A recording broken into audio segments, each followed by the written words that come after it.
Чем на РТ, с вами Генрих Немчинов. Снова вещаю с Республики Коми. Сегодня нахожусь в селе с красивейшим названием, живописными местами. Село находится в Вижемском районе, на правом берегу реки Печора. Это моя родина. Тут очень много мошкары. Вот вчера меня покусали, я весь опухший. Это село называется Брыкованск. Бомбим!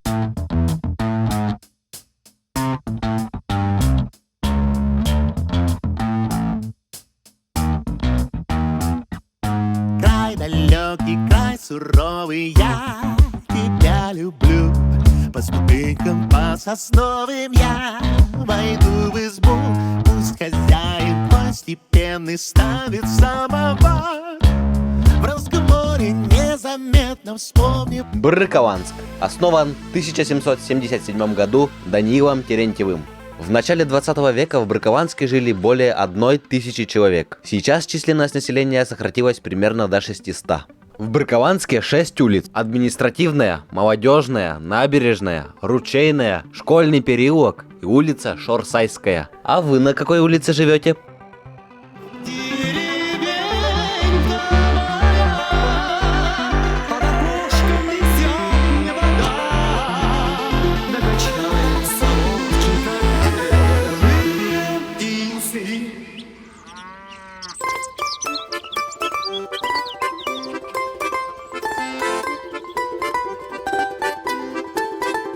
Мое село делится на 3 части, его разделяют ручьи. Брыкованск свое начало взял с ручья Брыка. Туда и поселился первый житель моего села. Сейчас у ручья Брыка никто не живет, а ближайшие к ручью дома стоят на улице Молодежная. Местные эту часть Брыкованска называют Выль-поселок, новый поселок. Потому что раньше, когда давали названия улицам, тут жила в основном молодежь. Решили улицу назвать вот так.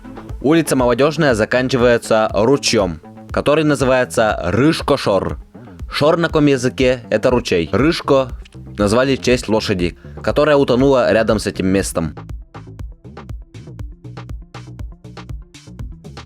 Место от Рышко-Шора до Дома культуры называется Катыдем, потому что если смотреть по течению Печоры, находится вверху по течению. А вверх по течению нужно по коме, если говорить, катны.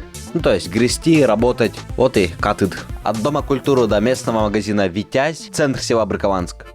От Витязя и до Пальник Шора – Кытыд. Нижняя часть села по течению реки Печора. А Кытыд, потому что по течению нужно плыть. Кыфтн. Давным-давно около этого ручья росли березы. Их местные жители спалили. Оттуда и название Пальник Шор. Паленый ручей. За Пальник Шором улица Шорсайская. Шорсай по коми за ручьем. Некоторые шутку Шорсай называют Шанхаем, но это только шутка. Местные, не обижайтесь, пожалуйста. В Шорсае находится наша сокровенная штука. Вышка сотовой связи и интернета. Кстати, в Брыкованске ловит только МТС. И есть телевидение, 20 каналов. Брыкованск расположен удачно. На высоком холме. Спереди река Печора, а сзади бескрайнее болото, богатые ягодой, морожкой.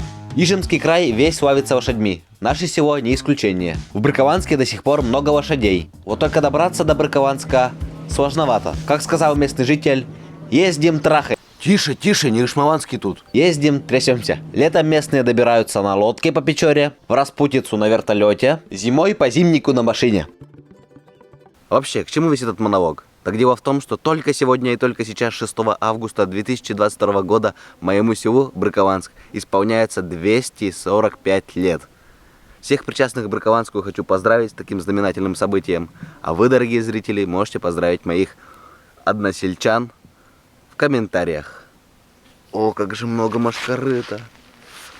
До скорых встреч, с вами прощаюсь ненадолго. Бомбим!